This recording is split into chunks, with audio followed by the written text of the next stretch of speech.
Η ιστορία των Μήλων Θράκης ξεκινάει στην Ανατολική Θράκη και συνεχίζεται εδώ και πάνω από έναν αιώνα στον Εύρο. Για μας, πολλές γενιές τώρα, η προσήλωση στις αξίες μας παραμένει ακλόνητη.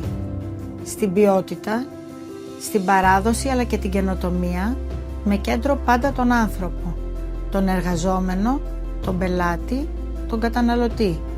Στηρίζουμε την ευρύτερη κοινωνία, όχι μόνο προσφέροντας δουλειά στους 150 εργαζόμενούς μας, στους αγρότες μας της συμβολιακής γεωργίας και σε όλα τα επαγγέλματα που υποστηρίζουν τη δραστηριότητά μας, αλλά και ενισχύοντας τον πολιτισμό, την εκπαίδευση, τις ευάλωτες ομάδες των συνανθρώπων μας.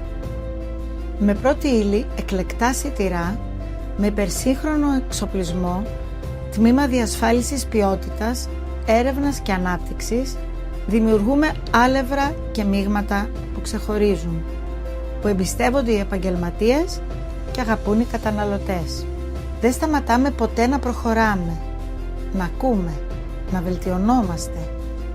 Στόχος μας είναι να βρίσκουμε λύσεις που ανταποκρίνονται στις ανάγκες των πελατών μας.